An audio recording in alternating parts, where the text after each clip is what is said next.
The space around Kepler 442 had been quiet for 3,000 years. The Zephyrian Empire made sure of that. Their massive warships patrolled the system borders like metal sharks, turning away anyone who dared to approach their sacred home worlds. Pirates, traders, and explorers all learned the same lesson: stay away or die. Captain Jake Morrison stood on the bridge of the Curiosity's Dawn and watched the scanner readings with calm eyes. 27 Zephyrian battle cruisers were moving toward his ship. Each one was twice the size of his vessel and packed with enough firepower to crack a moon in half. His crew looked nervous, but Jake just smiled. "Captain, they're demanding we state our business," said Lieutenant Ben Carter from the communications station. His voice was steady, but sweat ran down his face. "Tell them we're scientists from Earth," Jake replied. "We want to learn about their culture." Ben's fingers paused over the controls. "Sir, maybe we should mention the cultural exchange programs or the peace treaties or something that sounds more official." Jake shook his head. "Just tell them the truth, Ben. We're here to learn." The response came quickly. A voice spoke in perfect English, cold and threatening. "Human vessel, you will prepare to be boarded. Any resistance will result in your immediate destruction. You have 5 minutes to comply." Well, that went about as expected, said Dr. Lisa Hamilton from her position at the science station. She was a small woman with gray hair and kind eyes, but she had nerves of steel. "Should I hide the good coffee?" Jake laughed. "No, Lisa. Let's show them what real hospitality looks like." The Curiosity's Dawn was not like other ships that traveled between the stars. It had no weapons, no military shields, no armor plating. Instead, it was filled with laboratories, libraries, art galleries, and meeting rooms. The humans had built it for one purpose: to learn about other species and share their own culture in return. The Zephyrian boarding party arrived exactly 5 minutes later. 12 soldiers in black armor marched through the airlock, followed by a tall figure in golden robes. Admiral Vextar was famous throughout this part of the galaxy. He had conquered 47 systems and destroyed countless enemy fleets. His 4 arms each held a different weapon, and his dark blue skin showed ritual scars from 100 battles. I'm Admiral Vexitar of the Imperial Zephyrian Navy," he announced in a voice like grinding stone. "You will surrender your ship and submit to questioning. Any attempt to escape will be met with total annihilation." Jake stepped forward with his hands empty and visible. "Admiral, welcome aboard the Curiosity's Dawn. I'm Captain Jake Morrison. We're honored to meet you." Vextar's large yellow eyes narrowed. In 3,000 years of commanding fleets, no one had ever welcomed him aboard their ship. Pirates begged for mercy, traders offered bribes, warriors fought to the death. But this human just stood there smiling like they were old. "Friends, you are not afraid," Vextar observed. "Why should I be afraid?" Jake asked. "You're probably the most experienced military commander in this sector. Think of all the stories you could tell us, the strategies you've developed, the cultures you've encountered. We could learn so much from you." The Admiral's weapons lowered slightly. This was not the response he expected. "You wish to learn about warfare?" "Among other things," Jake said. "But first, would you like a tour of our ship? I think you'll find it interesting." Vexitar had boarded thousands of ships in his long career. He knew what to expect: weapons lockers, shield generators, tactical computers, prisoner cells. But the Curiosity's Dawn was like nothing he had ever seen. Jake led them through corridors lined with artwork from dozens of different human cultures. Paintings, sculptures, and musical instruments from every continent on Earth. The Admiral stopped in front of a simple wooden flute. "This instrument produces sound?" he asked. "Yes," Jake said. "It's from a place called Ireland. The people there use music to tell stories and express emotions. Would you like to hear it?" Before Vextar could answer, they reached the main laboratory. Dr. Lisa Hamilton was bent over a microscope, studying samples of cosmic dust collected during their journey. She looked up when they entered, and her face lit up with genuine excitement. "Oh, wonderful," she said, completely ignoring the armed soldiers. "You must be Zephyrians. I've read every scientific paper your people have published. Your work on stellar formation is absolutely brilliant." Admiral Vex Tar stared at her. In his 3 centuries of life, no one had ever called his people's work brilliant. They were feared, respected, and obeyed, but never admired for their knowledge. "You have studied our research?" he asked. "Of course," Lisa said, standing up and brushing dust off her lab coat.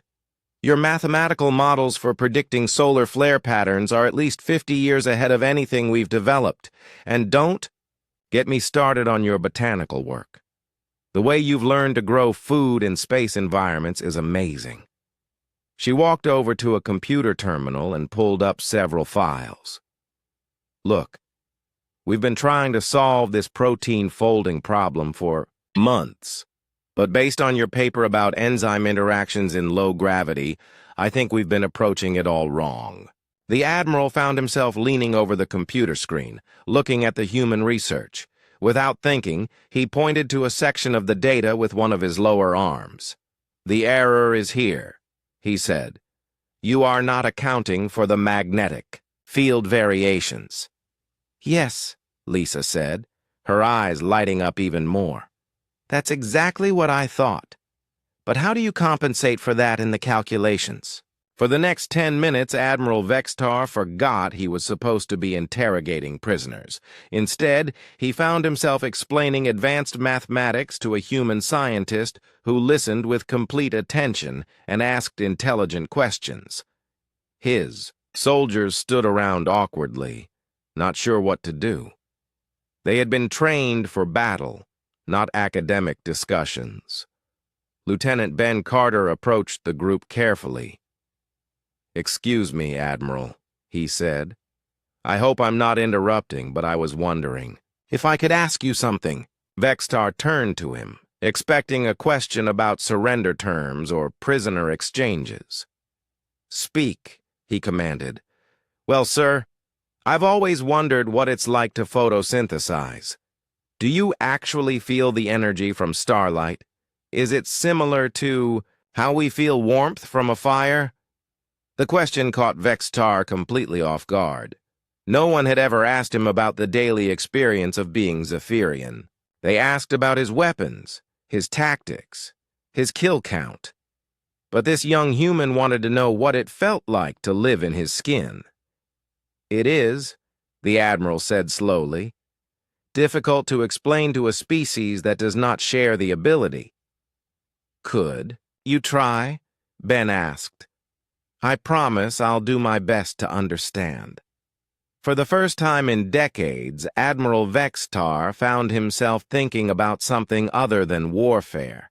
How could he describe the feeling of stellar energy flowing through his body? The way different types of stars provided different kinds of nourishment? The deep satisfaction of a good photosynthesis session during a binary sunrise? "It is like," he said carefully, "drinking sunlight. Not just feeling warmth on your skin, but having that warmth flow through your entire body and transform into strength and health." Ben nodded eagerly. "That sounds beautiful. Does it work with artificial light too, or does it have to be from actual stars?" As they talked, more crew members gathered around. Dr. Amy Foster asked about Zephyrian art. Lieutenant Steve Blake wanted to know about their music. Chief Engineer Rick Hayes was fascinated by their ship construction techniques. Each question was genuine. Each human seemed truly interested in learning about Zephyrian culture, not for military advantage or political gain, but simply because they found it fascinating. Admiral Vextar had conquered 47 systems, but he had never been conquered himself. Yet somehow, in less than an hour, these weaponless humans had done something his enemies could never accomplish. They had made him forget about war. "Captain Morrison," he said finally, "your ship carries no weapons." "That's correct," Jake replied. "No shields, no armor, no defensive systems of any kind. None at all." "Then how do you survive in space? There are pirates, hostile aliens, radiation storms, asteroid fields. The galaxy is a dangerous place." Jake smiled. "We've found that most beings in the universe are basically good. They might seem scary at first, especially when they think you're a threat. But when you approach them with genuine curiosity and respect, most people want to share their knowledge and learn about yours." "Most people," Vextar repeated. "But not all." "No, not all," Jake admitted. "But we've discovered something interesting. When you don't carry weapons, you don't look like a threat. And when you don't look like a threat, people are much more willing to talk instead of fight." The Admiral was quiet for a long moment. In all his years of commanding fleets, he had never considered that strength might come from something other than firepower. But these humans had just walked into the heart of the Zephyrian Empire, completely defenseless, and somehow made him want to protect them instead of destroy them. "What do you call this approach?" he asked. "Science," Jake said simply. "The pursuit of knowledge and understanding." Admiral Vextar looked around at his soldiers, who were now engaged in animated conversations with various crew members. One was trying to explain Zephyrian poetry to Dr. Hamilton. Another was learning about human cooking from the ship's chef. 3 days had passed since the Curiosity's Dawn arrived in Zephyrian space, and Admiral Vextar found himself in a situation he had never experienced before. Instead of planning an invasion or interrogating prisoners, he was sitting in the ship's main meeting room, drinking something the humans called coffee, and listening to Dr. Amy Foster explain the concept of human music. "So you create patterns of sound that have no practical purpose?" asked Sub-Commander Zixalon, one of Vextar's junior officers. His yellow eyes showed confusion as he tried to understand. Amy smiled and pulled out a small device. "Not exactly no purpose. Music helps us express emotions, tell stories, and bring people together. Listen to this." She played a recording of a human symphony. The Zephyrians sat perfectly still as the sounds filled the room. Their large ears, designed to hear across multiple frequencies, picked up harmonies and melodies that most species would miss. "It tells a story without words," whispered Communications Officer Felton. Her voice held wonder. "I can hear sadness, then hope, then joy. How do you make sounds carry such meaning?" "The same way you make your skin change colors to show emotion," Amy replied. "We notice that you turn deeper blue when you're thinking, hard and lighter when you're relaxed. That's your form of expression. Music is ours." Feltan's skin immediately shifted to a bright purple, which Amy had learned meant embarrassment. "You can read our color changes?" "Dr. Carter has been keeping notes," Amy said, pointing to Ben, who was scribbling in a notebook. "We've identified 17 different emotional states so far. It's fascinating. Do you control it consciously, or does it happen automatically?" This was exactly the kind of question that had been driving the Zephyrian crew crazy for 3 days. The humans were interested in everything, but not in the way conquerors or spies would be. They didn't ask about military secrets or technological weaknesses. Instead, they wanted to know about daily life, personal experiences, and cultural practices. Lieutenant Steve Blake had spent the morning with Engineer Crixval, learning about Zephyrian family structures. Chief Science Officer Ben Carter was working with the navigation team, not to steal star charts, but to understand how they calculated hyperspace jumps using their unique mathematical system. Even more surprising was how much the humans shared in return.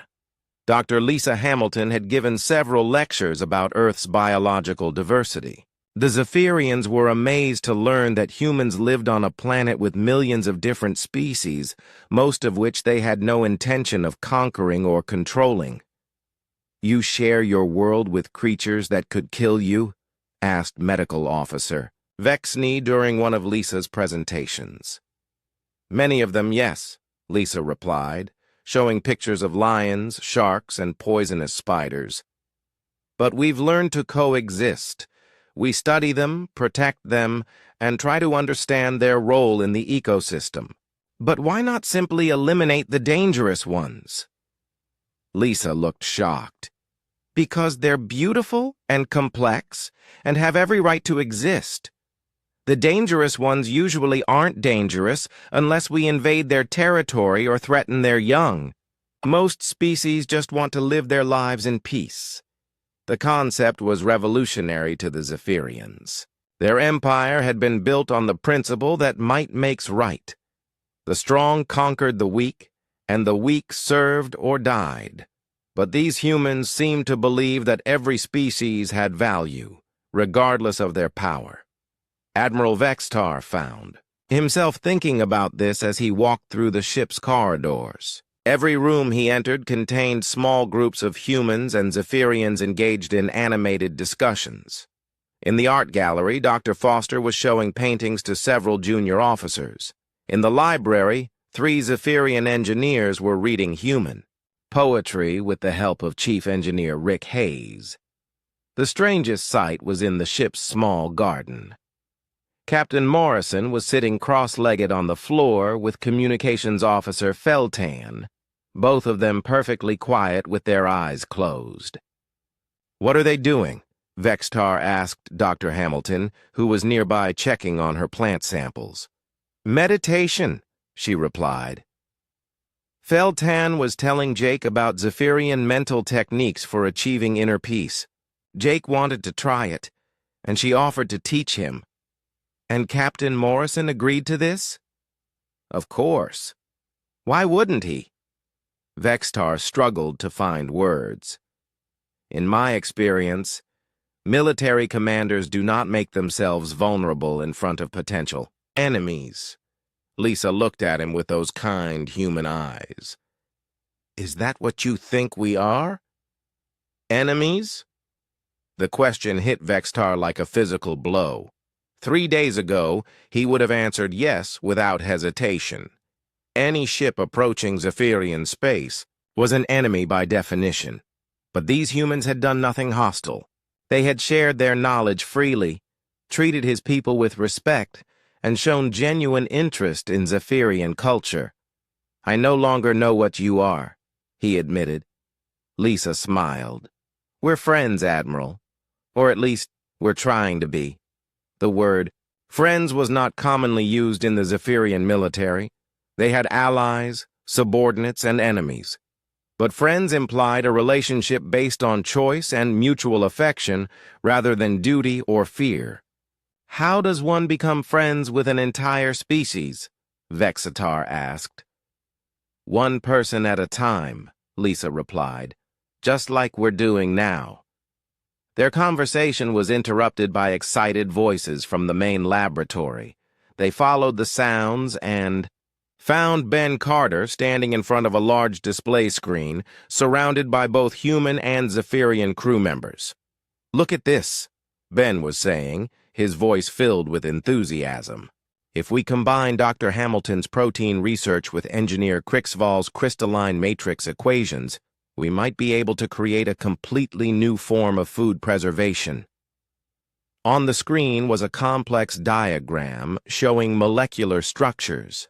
Half of it was based on human biochemistry research, and half used Zephyrian mathematics that no human had understood just a week ago. The applications could be incredible, added Dr. Hamilton. Long-term space travel, emergency food supplies, maybe even solutions for feeding populations on hostile worlds. Engineer Krixaval's skin had turned a bright gold color, which the humans had learned indicated extreme excitement. The mathematical models suggest we could preserve organic matter for centuries without any loss of nutritional value. And if we're right, Ben said, it could help any species that needs to travel long distances through space or survive in environments where fresh food is scarce. Admiral Vextar stared at the screen. In 3 days, his people had made more scientific progress working with these humans than they had in the previous decade working alone. And the humans seemed just as excited about discoveries that would benefit Zephyrians as they were about advancing their own knowledge. "Admiral," said Sub-Commander Zixalon quietly, "we should report this to the Imperial Command." Vextar nodded, but felt a strange reluctance. Standard protocol required him to inform his superiors about any significant contact with alien species, but something told him that involving the military hierarchy would change everything about this encounter. "What would you report?" he asked. "That we have captured an alien vessel and are extracting valuable scientific information from the crew. Is that what we are doing?" Zixalon's skin shifted to a confused purple. "I thought so, but now I am not certain. The humans do not act like prisoners. They share information freely and seem genuinely interested in helping us advance our science." "Then perhaps we should report the truth," Vextar said, "that we have encountered a species that wishes to exchange knowledge and culture." The Imperial Command will not understand, warned Sub-Commander Pelnox. "They will expect us to either conquer these humans or destroy them. Then perhaps it is time for the Imperial Command to learn something new," Vextar replied. That evening, the Curiosity's Dawn held its first official cultural exchange dinner.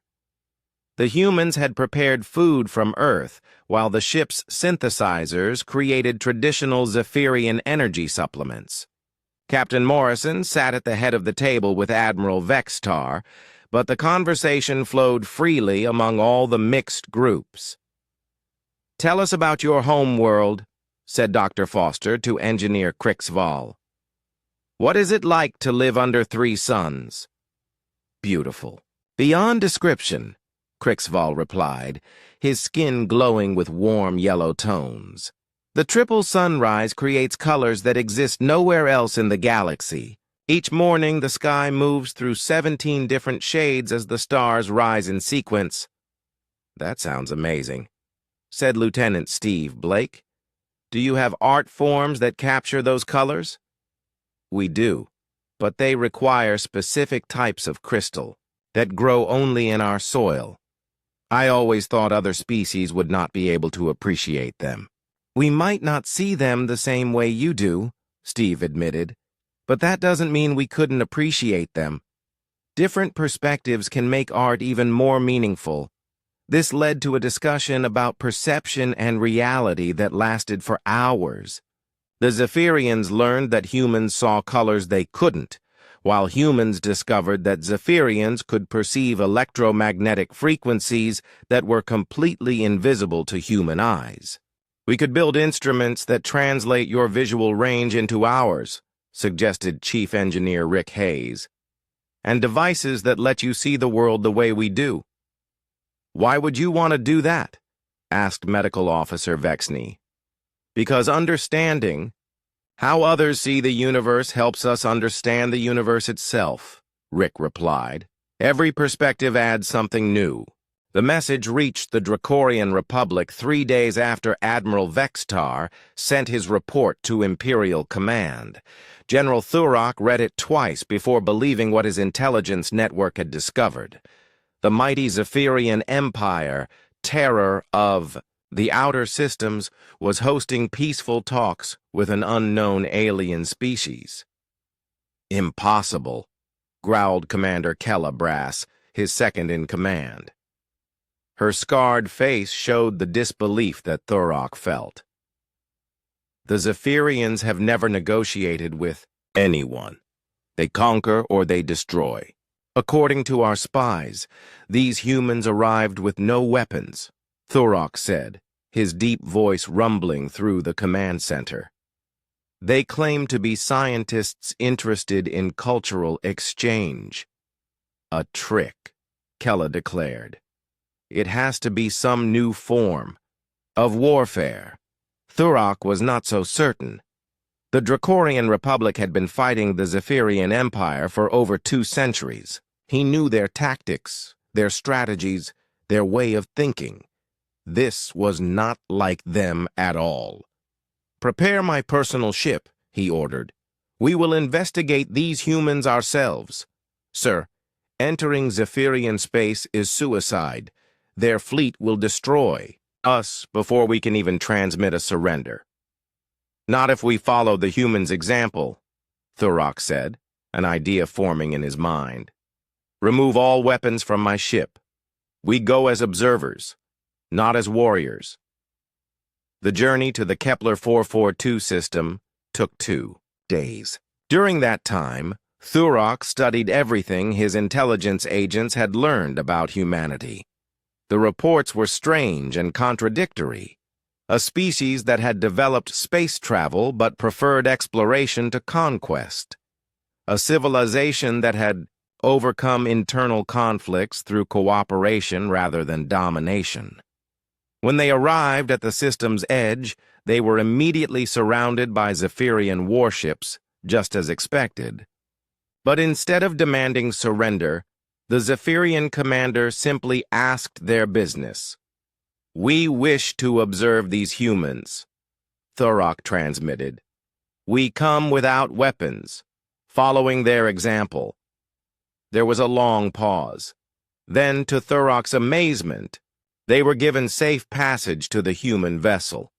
The Curiosity's dawn was even stranger than the reports had suggested. As Thurok walked through its corridors, he saw Zephyrian and human crew members working side by side, sharing meals, and engaged in animated discussions about science and art. Captain Jake Morrison met them in the main meeting room, along with Admiral Vextar. Thurok had fought against Vextar for 50 years, but had never seen him in person. The famous Zephyrian admiral looked different somehow. Calmer, more thoughtful. "General Thurok," Jake said with a welcoming smile. "We're honored by your visit. Admiral Vextar has told us so much about Dracorian engineering achievements." Thurok blinked in surprise. "He has spoken of us positively?" "Of course," said Dr. Amy Foster, stepping forward. "Your people's work with metallic compounds is legendary.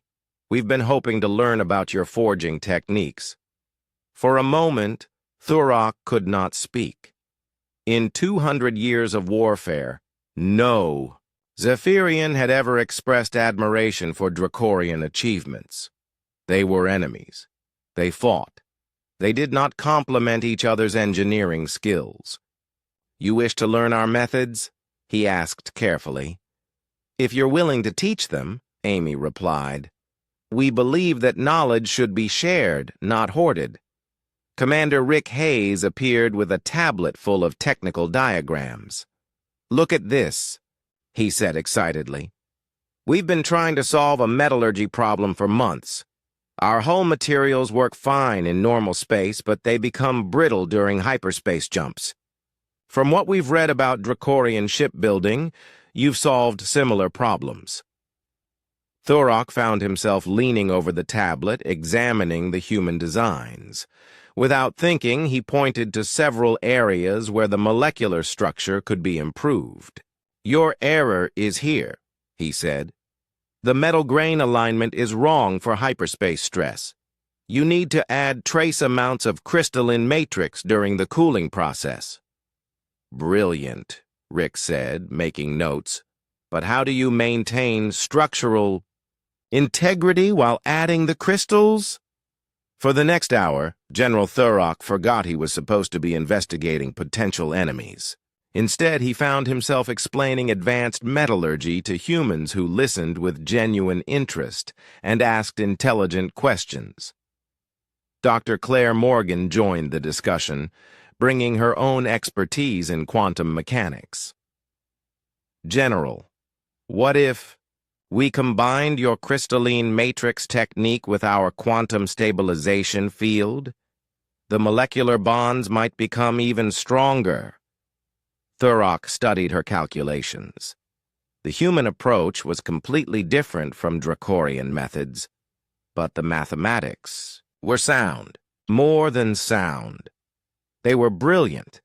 This could work, he admitted, but the energy requirements would be enormous. "Not necessarily," Claire said, pulling up another set of equations. "If we use the Zephyrian power distribution system that Admiral Vextar showed us yesterday, we could reduce energy consumption by 60%. Thurrock stared at the screen. The humans had taken Dracorian metallurgy, human quantum physics, and Zephyrian power systems, and combined them into something none of their species could have created alone. "How long have you been working on this?" he asked. "About an hour," Claire replied. "We just thought of it when you explained the crystalline matrix process. An hour. In 1 hour, these 3 species had made a breakthrough that could revolutionize starship construction throughout the galaxy. And they had done it not through conquest or theft, but through voluntary cooperation." "General," said Admiral Vextar, quietly, "perhaps we should speak privately." They walked to an observation deck overlooking the ship's main laboratory. Below them, Thurrock could see Dracorian, Zephyrian, and human crew members working together on various projects. "This is not what I expected to find," Thurrock admitted.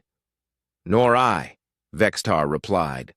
"When they first arrived, I planned to interrogate them and steal their technology.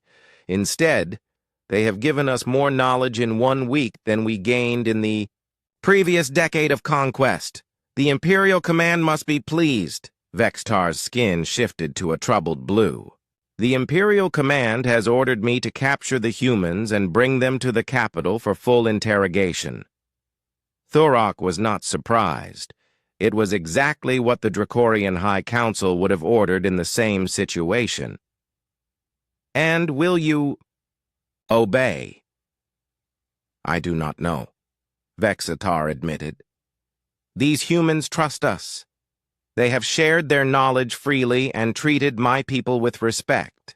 To betray that trust would be dishonorable." The word honor was strange coming from a Zephyrian admiral. Their species had built their empire on the principle that victory justified any means. But something about the humans seemed to be changing that perspective. "What do they want from us?" Thurrock asked. "Nothing that we are not willing to give," Vextar replied. "They ask questions, they share their own knowledge, and they seem genuinely interested in helping us solve problems. It is the strangest form of diplomacy I have ever encountered." Their conversation was interrupted by the arrival of Dr. Kate Sullivan, the ship's xenobiologist. She was practically bouncing with excitement. "General Thurrock, Admiral Vextar, you have to see this," she said, leading them back to the main laboratory. Dr. Claire Morgan was standing in front of a holographic display showing the molecular structure of a new metallic compound. "We did it," she announced. "Using the combined techniques, we've created a material that's 3 times stronger than standard starship hull plating and completely resistant to hyperspace stress." The applications are incredible, added Rick Hayes. Ships could travel faster, and farther than ever before. Exploration missions could reach previously impossible distances. And the manufacturing process? Asked Thurrock. That's the best part, Claire said. It requires resources that all three of our species have in abundance: Dracorian metals, Zephyrian crystals, and human quantum stabilizers. No one would need to conquer anyone to get what they need. We could all benefit through trade and cooperation. Thurrock felt something shift in his understanding of the universe. For 2 centuries, the Dracorian Republic had fought the Zephyrian Empire over resource-rich systems.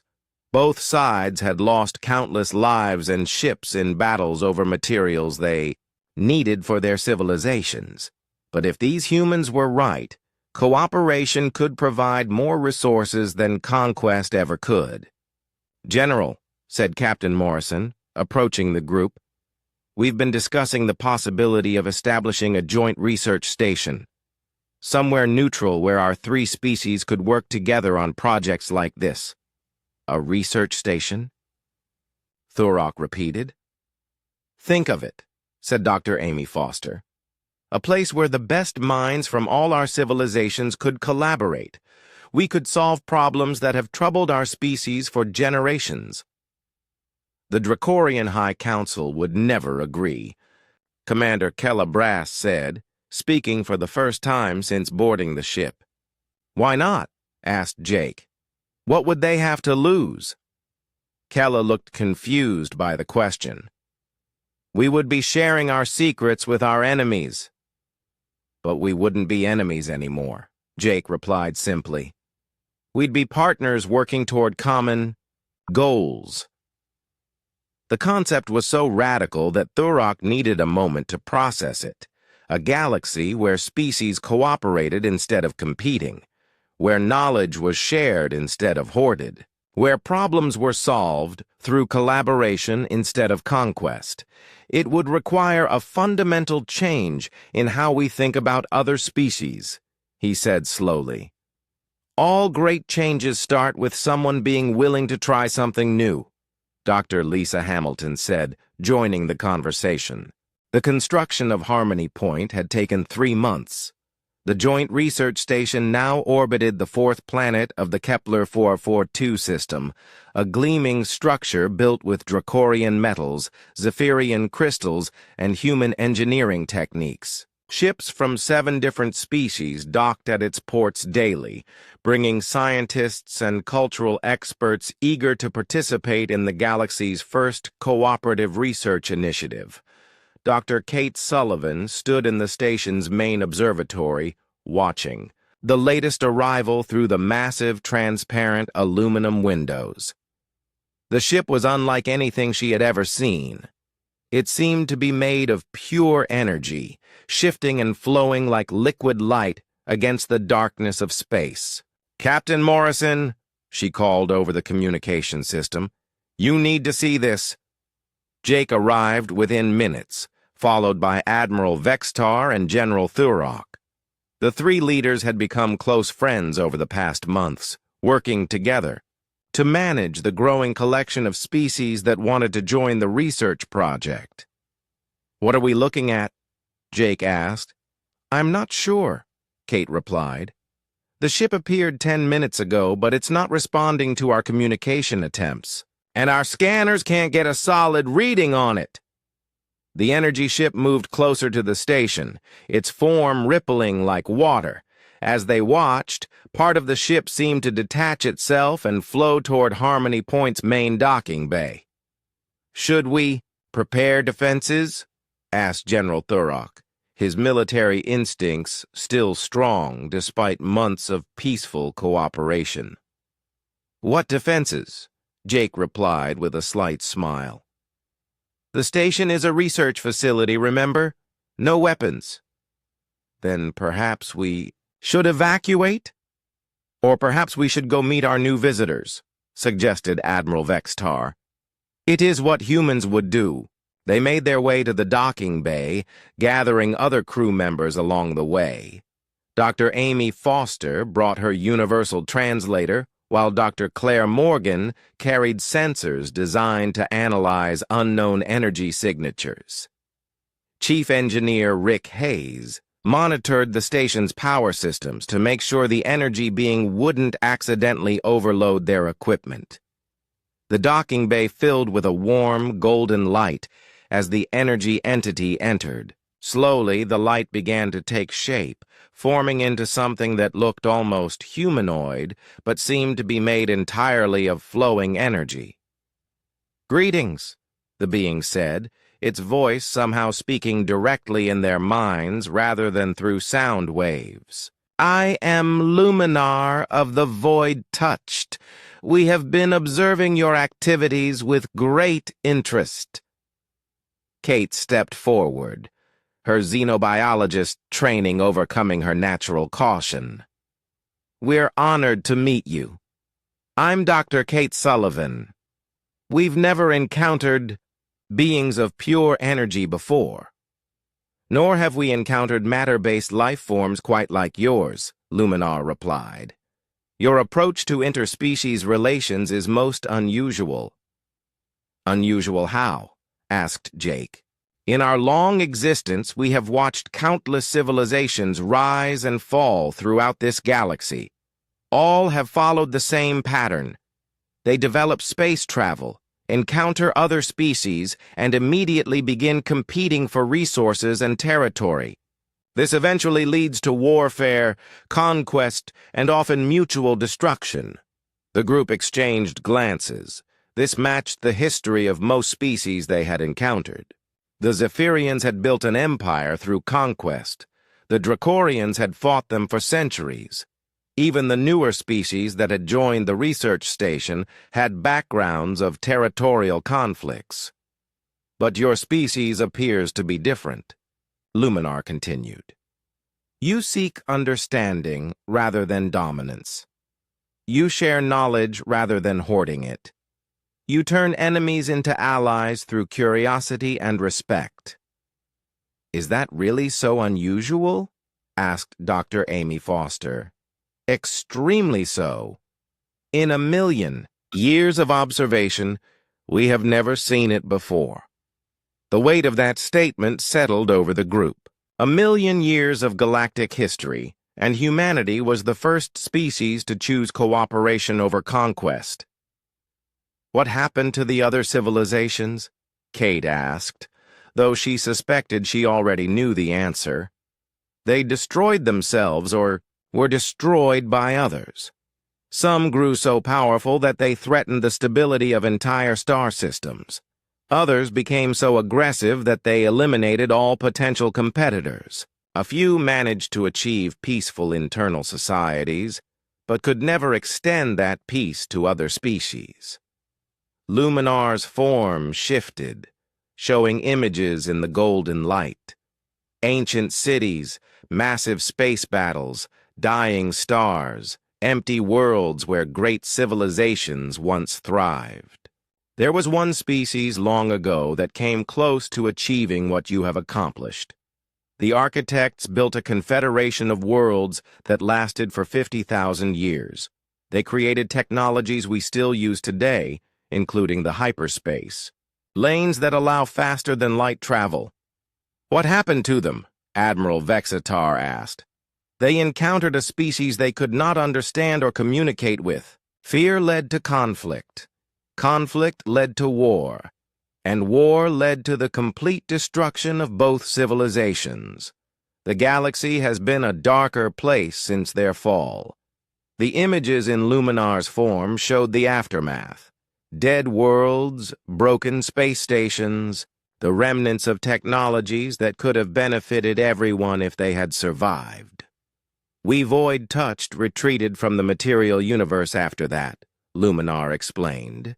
"We had hoped that new civilizations would learn from the mistakes of the past. Instead, they repeated them endlessly. Until now," said Dr. Claire Morgan quietly. "Until now." Luminar agreed.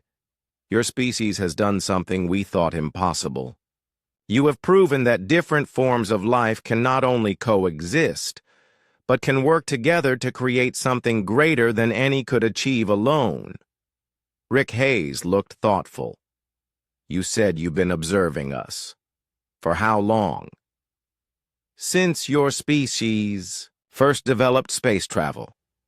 We watched you spread to nearby star systems, expecting the usual pattern of expansion and conquest. Instead, you sent scientific missions. You studied other worlds without claiming them. You searched for signs of life with the apparent intention of communicating, not conquering. And when we met the Zephyrians, Jake asked, we expected it to end as such meetings always do, with warfare and destruction. Instead, you turned potential enemies into friends through the simple act of asking questions and listening to the answers. The group stood in silence for a moment, absorbing the implications of what they were hearing. Humanity hadn't just made first contact with alien species. They had potentially changed the course of galactic history. There's something else, Luminar continued. Something you should know about your galaxy. The being's form shifted again, showing a star map that covered vast regions of space. Scattered throughout were small lights that pulsed with different colors. These are hiding places, Luminar explained. Civilizations that survived the endless cycle of warfare by concealing themselves from other species. Some have been hidden for thousands of years, waiting for the galaxy to become safe again. How many? Kate asked, her voice filled with wonder. 17. Major civilizations and dozens of smaller ones, all watching, all waiting for someone to prove that cooperation is possible. Admiral Vextar's skin had turned a deep gold color, indicating amazement. They've been hiding from us? From everyone. The gentle builders, who create living cities that grow from specially designed seeds. The song weavers, who use music to manipulate matter at the quantum level. The time gardeners, who cultivate temporal fields to slow aging and extend life. The dream architects, who build structures in the space between dimensions. Each description brought gasps of amazement from the listening group. Technologies and abilities that sounded like magic, but were apparently scientific achievements of species that had chosen isolation over the risk of contact with aggressive civilizations. Why are you telling us this? Jake asked. Because they are watching what happens here at Harmony Point. If your experiment in cooperation succeeds, they may finally feel safe enough to rejoin galactic civilization. The knowledge they have preserved could advance every species by thousands of years. Dr. Amy Foster's eyes were bright with excitement. Imagine the cultural exchange possibilities. Music that manipulates matter.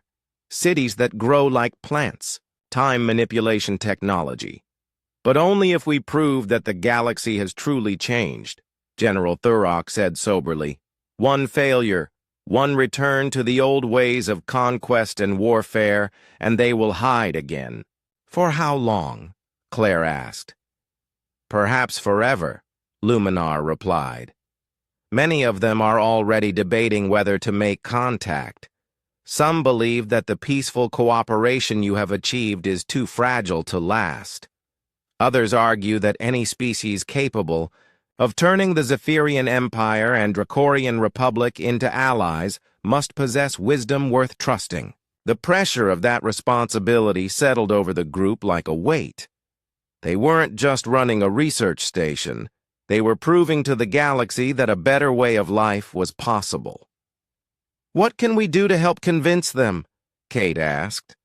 Continue doing what you are already doing, Luminar said. Show that cooperation can solve problems that competition cannot. Demonstrate that knowledge shared freely grows stronger rather than weaker. Prove that diversity makes civilizations more resilient, not more vulnerable. Jake looked around at his friends and colleagues, species that had been enemies just months ago, now working together on projects that benefited everyone.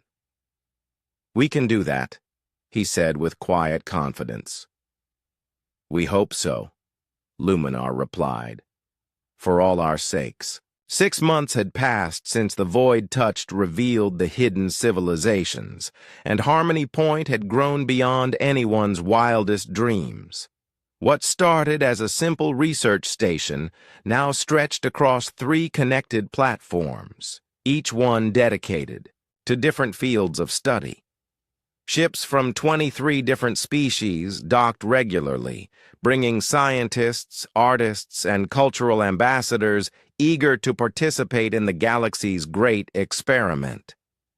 Captain Jake Morrison stood in the station's new central hub, watching the morning shift change through the transparent walls. Zephyrian botanists worked alongside Dracorian engineers to tend the living gardens that now provided fresh air and food for the entire station. Human musicians collaborated with Songweaver refugees to create compositions that could literally reshape matter at the molecular level. Time Gardener elders taught young beings from a dozen species how to slow their perception of time for deeper meditation and study.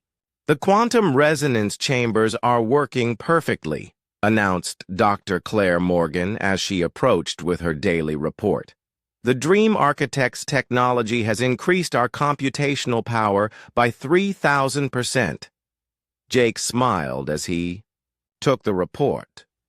3 months ago, the first hidden civilization had emerged from concealment. The Dream Architects had been watching Harmony Point's progress and decided to make contact. Their ability to build computers that operated in folded space had revolutionized research capabilities throughout the station. "Any word from the Gentle Builders?" he asked. "Their ship arrived this morning," Claire replied, her excitement obvious.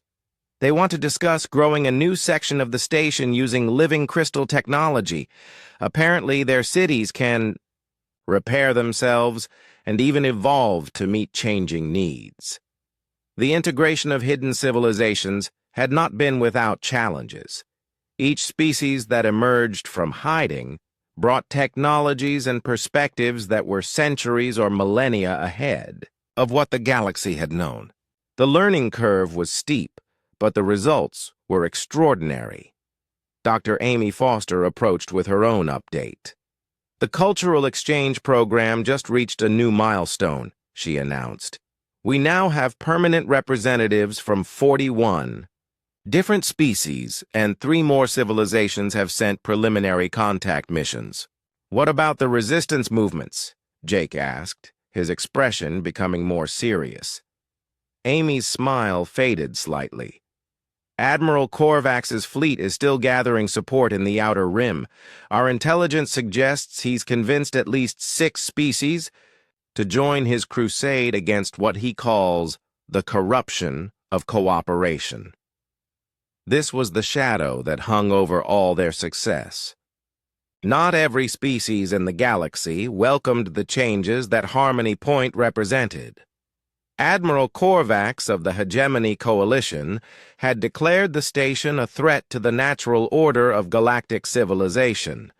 He preached that cooperation made species weak, that competition and conquest were the only paths to true strength. "How many ships does he have now?" General Thurok asked, joining the conversation. His scarred face showed the concern they all felt. "Approximately 200 warships from various militaristic factions," Amy replied. "They're calling themselves the Purity Fleet."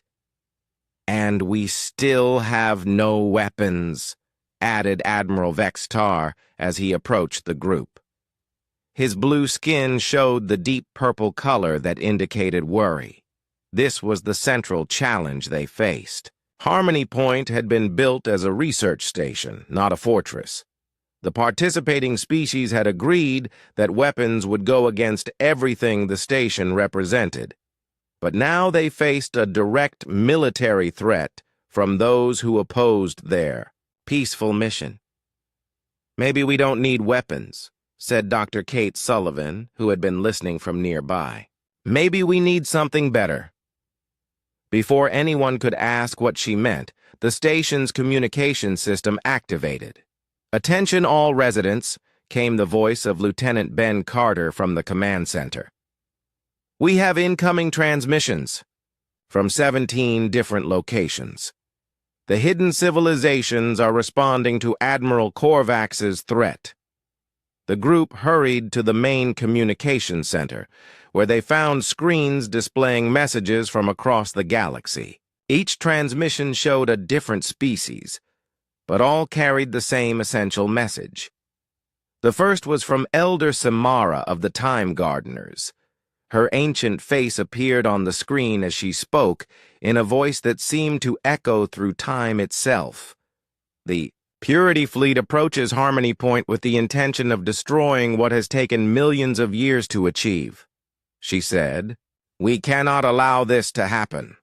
The Time Gardeners formally request permission to assist in the defense of the station." The next transmission came from the Song Weavers. Their leader, Maestro Thirin, appeared surrounded by crystalline instruments that hummed with barely contained energy. "Our songs can disable ship systems without causing permanent harm," he offered.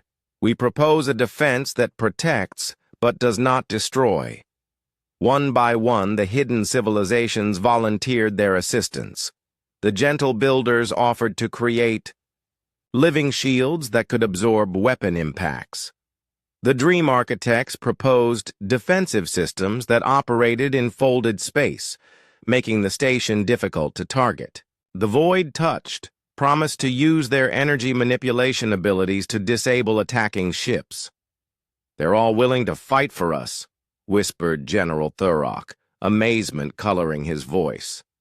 "Not fight," corrected Jake. "Protect. There's a difference."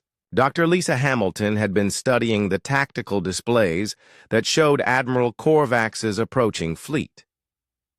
200 ships against a research station, she mused. Under normal circumstances, it would be a massacre. But these aren't normal circumstances, said Rick Hayes, grinning as he studied the defensive capabilities being offered by their allies. "We have technologies that most of those ships have never encountered." The next few days were spent in intense preparation. The hidden civilizations worked with the station's engineers to implement defensive systems unlike anything the galaxy had ever seen. The gentle builders grew crystalline barriers that could absorb and redirect energy. The Song Weavers tuned their instruments to frequencies that would disrupt ship electronics without harming living beings. The Time Gardeners prepared temporal fields that could slow incoming projectiles to harmless speeds. 3 days later, Admiral Korvax's Purity Fleet arrived at the edge of the Kepler 442 system. His flagship, the Iron Dominion, was a massive dreadnought bristling with weapons designed to crack planets. The rest of his fleet spread out in standard attack formation, preparing for what they expected to be a quick and decisive victory. Harmony. "Point!" came Korvax's transmission, his voice cold with certainty. "You have corrupted the natural order of galactic civilization. Your weakness disguised as cooperation ends today. Surrender immediately or be destroyed." Captain Morrison's response was broadcast not just to the Purity Fleet, but to monitoring stations throughout the galaxy. "Admiral Korvax," Jake said calmly, "we represent 41 different species working together for mutual benefit. We've solved problems that have plagued the galaxy for millennia. We've proven that cooperation creates strength, not weakness. We offer you the chance to join us in building a better future for all species." "Cooperation is weakness," Korvax replied. "Diversity is chaos. Only through purity of purpose and strength of arms can civilization endure. You have 1 minute to surrender." "Then I'm afraid you'll have to go through our friends first," Jake said. The attack began exactly 1 minute later. The Purity Fleet opened fire with everything they had, expecting to overwhelm the station's defenses through sheer firepower. Instead, they encountered something none of them had imagined. The Gentle Builders' living barriers absorbed the energy weapons and converted them into harmless light. The Song Weaver's compositions disrupted the targeting systems of half the attacking ships. The Time Gardener's temporal fields slowed missile attacks until they could be gently redirected away from the station. But the most effective defense came from an unexpected source. As the battle raged, ships began arriving from across the galaxy. Not warships, but civilian vessels, research ships, and diplomatic cruisers. Species that had heard about Harmony Point sent whatever ships they could to help protect it. "Admiral Korvax," came a new transmission. This time it was from Captain Yeelix of the Scientific Consortium. "The Harmony Point research has already helped us solve our food shortage crisis. We cannot allow you to destroy it." More voices joined in. "The medical breakthroughs alone have saved millions of lives on our worlds. The cultural exchange programs have brought peace to our sector for the first time in centuries. The joint research projects have advanced our technology by generations." Admiral Korvax found himself facing not just the station's defenders, but representatives from dozens of civilizations that had benefited from the cooperative research. His 200 warships were outnumbered 5-1 by beings who had come to protect what they saw as the galaxy's greatest hope for a peaceful future. "This is impossible," he transmitted, his certainty beginning to crack. "You cannot all be willing to fight for weakness." "We're not fighting for weakness," replied Admiral Vextar, his own ship now part of the defensive fleet. "We're fighting for something stronger than any weapon. We're fighting for hope." The battle lasted only a few hours,